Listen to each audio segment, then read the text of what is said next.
মেয়ে দৌড়াদৌড়ি করছে, কুটুমের জন্য আত্মীয় সম্মান করবার জন্য হাঁটাহাঁটি করতে আরম্ভ করেছে। আর আব্বা জান হযরত মুহাম্মদের দাদা আব্দুল মুত্তালিব মনে মনে বউ চয়েস করছে, এই মেয়েটাকে এই বেটার বউ বানাতে হবে। ফানকিহু মা তাবা লাকুম মিনান নিসা মাসনা সুলাসা ওয়া রুবা। আল্লাহ বলেন যুবক হলে বেটার বিয়ে দিতে হবে। হে যুবকের দল, তোমরা বিয়ে করে নাও। যখন তোমার গায়ে সেক্সে যারা উঠে যাবে, জৈবনের উত্তেজনা আসবে, তখন তুমি বিয়ের প্রস্তাব দেওয়া দাও। ফানকিহু মা তাবা লাকুম মিনান নিসা, খবরদার দেরি করিও না। জৈবন যদি দেখা দেয় তো বিয়ের ব্যবস্থা করতে হবে। এখন নিজে হোক আর বাধ্য হোক, করতে হবে, করতে হবে, কোনো ছাড় থাকবে না। যদি শেষের অন্যায় করে নেয়, বাপ তোমার কাছে মেরে কাট করে দাঁড়াতে হবে। আলা কুল্লুকুম রাইন ওয়া কুল্লুকুম মাসউলুন আন রায়াতিহি। বাপের জন্য সাজা হয়ে গেল। বেটা যত গুনাহ করবে, বেটি যত গুনাহ করবে, বাপ মাকে সব হিসাব লাগবে। জালসা করছে বটে, কেউ দেখলে বাবা যত পাখি ড্রেস পিনতে মেয়েগুলো ঘুরছে, আমি মুরগিও আসার মধ্যে বাবা ওইগুলো দেখি তাকিয়ে আছে।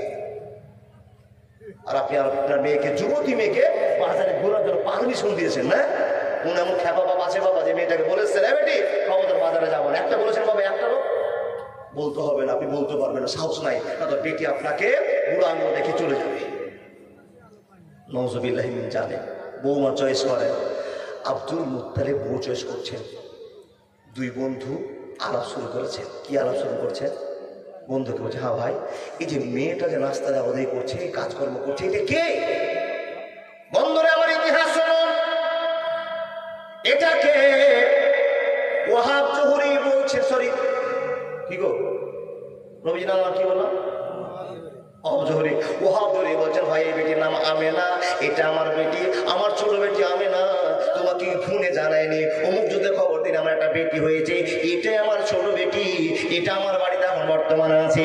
বন্ধুরে আমার, আব্দুল মুত্তালিব বলছে, আর চিন্তা নাই, এটাই বউ বানাবো, জামাই দেখে না। দেখেন খবরটা কত তাড়াতাড়ি হচ্ছে। বন্ধুরে আমার, ওয়াহাব জোহরিকে বলছেন, আব্দুল মুত্তালিব ভাই, এত সুন্দর বেটি, এত ভদ্র বেটি দেখে তো বৌমা পছন্দ হয়ে গিয়েছে।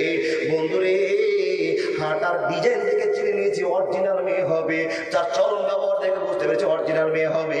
তখন ওয়াহাব জোহরি বলছে, বন্ধু হে, তোমার বেটার যত ভদ্র ব্যবহার দেখলাম, আমার যাওয়াও পছন্দ হয়ে গিয়েছে।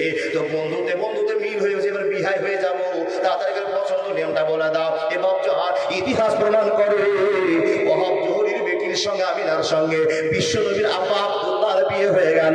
একবার জোরে বলুন না সুবহানাল্লাহ।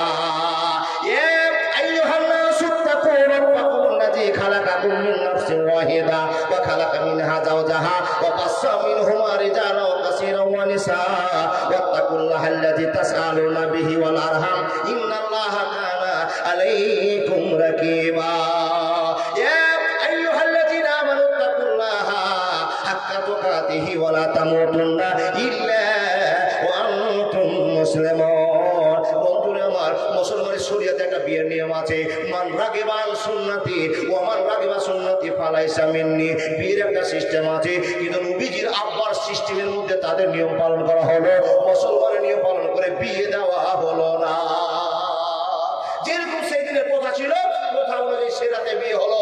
এবার যেন আমার সত্য করে কথা শুনে যান, সেই রাতে আমিনাকে নিয়ে চলে আসলো মক্কার জমিনে। কার সঙ্গে বিয়ে দিয়ে? নবীজির বাবা আব্দুল্লাহর সঙ্গে বিয়ে দিয়ে। বন্ধুরে আমার, এ মানুষের দল লা ইয়াস্তাহি মিনাল হক, সত্য কথা বলতে লজ্জা নেই। লজ্জা করবেন তো আপনার ব্যাপার, সত্য কথা বলতে আল্লাহ লজ্জা করেনি।